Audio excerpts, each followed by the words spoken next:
Tengan buen día, compañeros y licenciados. Nosotros somos el grupo 4 y nuestro proyecto final trata acerca de ecuaciones diferenciales parciales hiperbólicas de una ecuación de onda. Bien, el nombre de los integrantes se puede observar a continuación. Para empezar a introducirnos en este proyecto, se presenta una introducción y unos objetivos que se desean alcanzar con el mismo. Luego, cuando tratamos el planteamiento del problema, primero que nada debemos de saber qué es una ecuación diferencial parcial. Una ecuación diferencial parcial es aquella ecuación que depende de otras variables. Estas variables son otras variables independientes, solo que estas presentan una pequeña peculiaridad, y es que en la función figura no solamente la propia ecuación, sino que también la derivada de las mismas. Es algo que vamos a ver cuando empecemos a profundizar en lo que son las ecuaciones de onda. Luego tenemos lo que son las ecuaciones diferenciales parciales y cómo se clasifican. Bueno, estas se clasifican en elípticas, parabólicas, hiperbólicas. Esto va a depender del discriminante de cada una de ellas. Para que sean parabólicas, el discriminante es igual a cero. Para que sean elípticas, el discriminante es menor a cero. Y para que sean hiperbólicas, el discriminante es mayor a cero. Luego tenemos lo que son los antecedentes históricos. Cabe remarcar que quien formuló esta ecuación tiene el nombre de D'Alembert. Eh, esta ecuación sirve para describir la propagación de varios tipos de ondas, así como para modelar diversos fenómenos físicos. La clasificación de estas ondas es de distintas maneras, pero entre las más reconocidas tenemos lo que son las ondas elásticas, que se clasifica de manera transversal, longitudinal, refracción y reflexión. Esto, este tipo de ondas se da más que todo en medios parcialmente cerrados. Luego están las ondas acústicas, que tendría que ver bastante con lo que son los instrumentos musicales, las ondas de sonido, ondas electromagnéticas, más que todo en referencia a la electricidad, así como también la onda de luz, las ondas de agua, entre otras tantas. Los tenemos aquí varios de estos antecedentes y personas que han influenciado en la misma. Como siguiente tenemos lo que son las ecuaciones hiperbólicas. Bueno, una ecuación diferencial parcial hiperbólica es una ecuación parcial diferencial de segundo orden. El prototipo de las ecuaciones hiperbólicas es la ecuación de onda, la cual sirve para modelar distintos fenómenos físicos, lo que les había explicado hace un momento, ya sea el movimiento de una cuerda o una membrana de un instrumento musical, o bien el comportamiento de la luz. Se tratará de una deducción de la ecuación de onda a partir de las ecuaciones de Maxwell y otra a partir del modelo simplificado del movimiento de una cuerda. Bien, aquí se presentan dos formas de interpretar lo que es la ecuación de onda. Luego, la ecuación de onda, bueno, cuando tratamos ya con esta ecuación, tenemos que tener en cuenta dos parámetros. Uno es X, que hace referencia a la posición, y otro es T, que hace referencia al espacio. Bueno, de manera más concreta, podemos establecer que la ecuación de onda estudia lo que es el comportamiento de las ondas en el espacio-tiempo. A continuación se presentan imágenes. La figura 2, por ejemplo, nos muestra las derivadas parciales con respecto a la posición y con respecto al tiempo. Podemos observar que la segunda derivada parcial de una función con respecto al tiempo sigue siendo una forma de onda senoidal, y así como también la segunda derivada con respecto a la posición es una forma de onda senoidal. Dado que estas son formas de ondas senoidales, podemos igualarlas, pero no sin antes agregar un término, la cual hace que estas sean aproximadamente iguales, y esa es la velocidad de la luz al cuadrado. Entonces, nosotros podemos definir que la ecuación de onda está dada por la segunda derivada de una función con respecto al tiempo menos la segunda derivada de una función con respecto a la posición multiplicado por la velocidad de la luz al cuadrado. Este es un valor constante, el cual ya conocemos. Como siguiente tenemos lo que son los métodos de diferencias finitas. Y bueno, esta se deriva en dos maneras. Una que es el método explícito y otra que es el método implícito. Para ambos casos aquí se presentan sus ecuaciones. En el apartado F se habla acerca de la presión del aire en un tubo de órgano. Bueno, este apartado más que todo hace énfasis, dado que uno de los experimentos a tratar es de un tubo de órgano en el cual vamos a tratar con su presión, con la presión del aire dentro de un cilindro. Y bueno, consideramos un cilindro largo, muy angosto, abierto en ambos extremos. El aire en su interior puede ser considerado como un medio elástico unidimensional, a través del cual pueden propagarse ondas longitudinales. En cualquier punto dentro del cilindro, la presión podrá momentáneamente aumentar, disminuir u oscilar considerablemente con relación a la presión atmosférica. Las paredes rígidas y la inercia de las columnas del aire mantienen el necesario equilibrio de fuerzas que se originan a causa de las diferencias de presiones. Bueno, aquí se muestra lo que una representación gráfica de lo que es un tubo de órgano, así como distintos tipos de este o distintos tamaños. Luego tratamos el punto G, donde se habla acerca de los capacitores y los inductores de unas líneas de transmisión. Eso va a hacer referencia al experimento número 2, donde vamos a poder ver las pérdidas que se generan en una línea de transmisión dependiendo de las longitudes de la línea, así como observar la magnitud que tiene ya sea el voltaje, la corriente. En el punto inicial, por decirlo así, sería en una estación de distribución hasta su punto final, que sería una subestación de distribución. Perdón, la primera es una subestación de transmisión. También se trata de los capacitores y los inductores. Al tratar esto de una manera fasorial, podemos observar que tanto los capacitores y los inductores se comportan como impedancias, lo cual hace que entre mayor sea este valor, mayor sea la resistencia que tenga, así como también va a depender del calibre de las líneas que se usen. Luego, cuando pasamos a la parte de experimentos y resultados, entonces se nos plantean dos problemas a tratar. El primero, como ya les había mencionado con anterioridad, es la presión del aire en un tubo de órgano. Está regida por la ecuación, bueno, nos dan la ecuación de onda, donde L es la longitud del tubo y C es una constante física. Bueno, nos dan condiciones iniciales, así como distintos parámetros con los cuales vamos a llevar a cabo el experimento.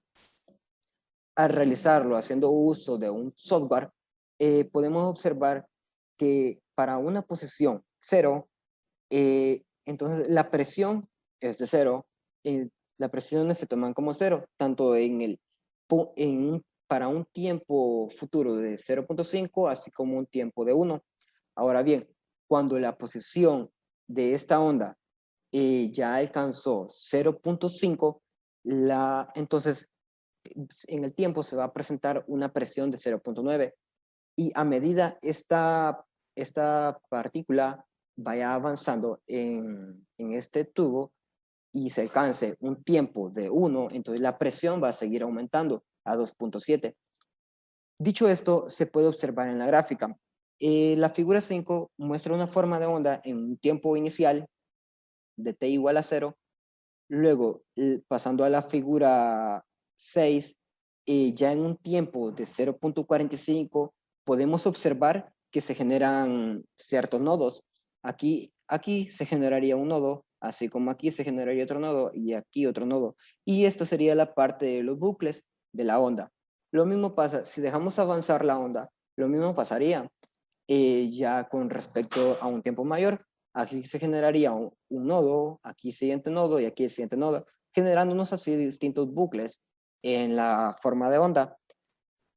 Siguiendo en el análisis de las gráficas, para un tiempo de 0.84, vemos que se genera un solo bucle. Entonces vemos que esta gráfica forman ondas elásticas. Técnicamente serían forma de ondas elásticas longitudinales. Más adelante vamos a ver en la investigación realizada que la forma correcta de la forma de onda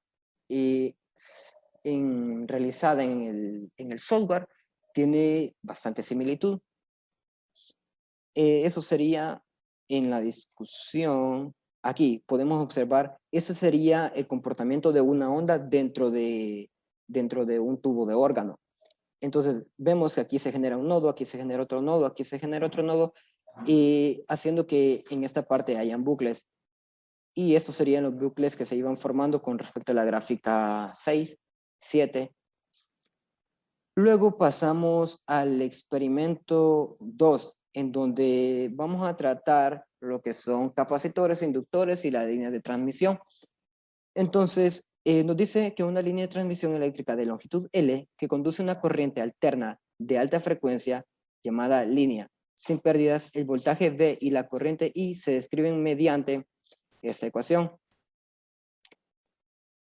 y nos dan parámetros a seguir. Después de después de desarrollar esto a través de un software, obtuvimos estos valores.